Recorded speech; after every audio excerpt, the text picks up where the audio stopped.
Not gonna lie, 5 days ago I was crushed. Everybody was closing. We couldn't pay our staff. We had enough money to run payroll one more time. There was no money for sales tax, there was no money for rent, there was no nothing. The government announced the citywide shutdown for restaurants or be delivery only. But then my business partner, Andy, was like, let's just do delivery. Let's give it a try. And then I sat there and I was like, shit, if we're gonna do this, let's just do it with the proceeds going to our kitchen staff. 4 days ago, we decided to fuck it, doing delivery and takeout.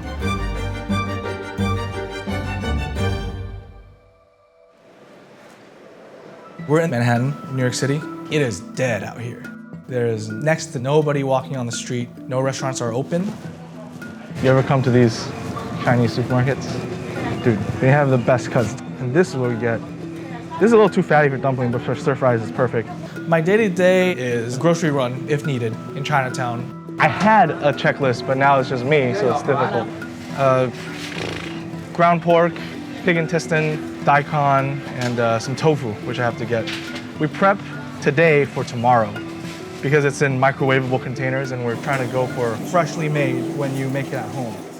A week ago, shit kind of went crazy. The coronavirus cases jumped to over 2,000 in New York City alone, and the government ordered a shutdown of all restaurants. You're strictly doing delivery and takeout. Good morning. Last night, I made some beef broth for the beef noodle kits. The soup has been resting overnight, so we just gotta portion them into quarts with the meats. So that's the first order of business, and then we had to make some daikon for the vegetarian ones, cook the rice, make stinky tofu, and then braise the pig intestines. We gotta strain that broth first. Lots of beef bones.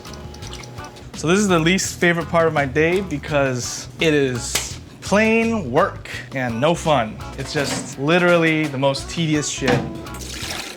A week ago, we had about 16 to 20 employees. Now we have 0.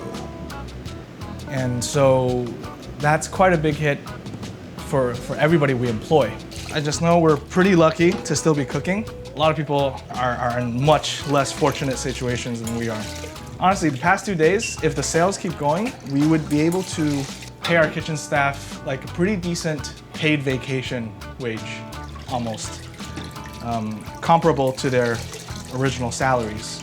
And we're flirting with the idea of maybe hiring one of them back or on like a rotating basis, and just so we can get a little extra help here. They're so much better than me at this. They could do this probably in like 20 minutes. We started doing delivery and takeout with the proceeds going to our kitchen staff, many of whom are undocumented, and this is their only means of survival. They are the backbone of the entire American restaurant industry. And yet when shit hits the fan, they're the first to suffer. We didn't think that's right. So we're doing daily bentos, rotating menu. Myself and my partner were delivering, we're taking orders on Seamless, cooking, obviously, packaging. The turnout has been pretty substantial. We've been selling out within the first hour every day.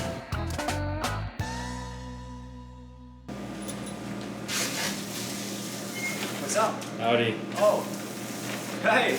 Random guy. Called Ken. He donated $300. Also wants to give it to ER. Okay. So we have $350 this morning. So 35 bentos. We can just do all the taifan. Do we have enough taifans? Yes, but not enough for people to buy. Turn off our ordering. People who don't even live in New York City are donating money to us and telling us to take that money, and they're literally buying bentos for people working in the ER, for the homeless community, for people who are in need. That's inspiring to see. After this shit blows over, our dishwasher is getting a raise. So we just finished straining all the beef soup. This will be about 50 to 60 portions of the noodle kit. Noodle soup delivery, the hardest part is keeping the noodle texture. And once you outsource that to the customers, the experience is so much better. And it allows us to mass produce and charge a lower price. It's freezable and it tastes very close to freshly made when you make it at home, especially with the noodles being raw. People are able to reheat the noodles, and this might be something we continue to do even after this shit blows over. And it's nice to portion it this way because the meat actually gets more time to marinate in the soup. Today we have a bunch of deliveries in Soho and Tribeca, so gotta make sure these are all good out there. You saw that a scooter I came in with? I got a Kia bag right there. Yo, those things are so strong. Yesterday we went uptown and we delivered, I want to say, 7 different places, and then yeah, we just put it all in that, carried it, scooted around. It's pretty good, pretty good. Well, the governor just announced that all non-essential businesses must close because New York State just topped 7,000 cases. So are we workers? It's who's to decide? Like, fuck it, we're just gonna keep doing this until somebody comes in and gives us a fine and tells us we can't. Closing the restaurant was the toughest decision I've ever had to make. I think 90% of the people closed outright, and 10% of the people are doing deliveries. 90% of the people probably are making the right decision. I don't know. Because to me, it's like we have nothing to lose. I have no plans for when to reopen, how we're gonna reopen. There's like a very singular goal for us. It's pay our staff so they can pay their rent, so their children can still go to school after the virus is finished. There's really no right decision in my opinion. It's equally harsh on every business. Now I gotta run social media. I forgot to tell our followers that even the alcohol proceeds will be going to the staff. We want to get to a point where we can also support our front of house staff.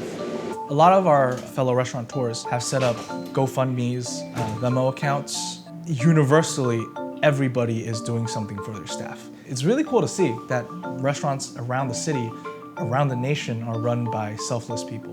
Very inspiring.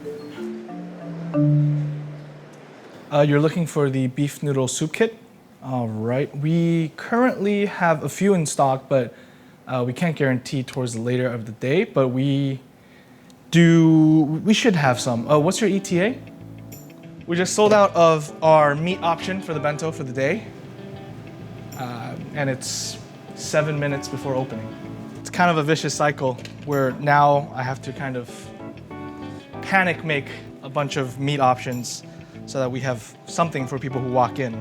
This is the sort of shit that, honestly, it's a good problem to have, but it's also really cutting into my prep time for the things that I need to push out tomorrow. But this should be fast. Pork and chive dumplings, protein style. Now, Flyset is referring to this, the dried black beans. Leave it to the Taiwanese to think of the least appetizing fucking names for shit.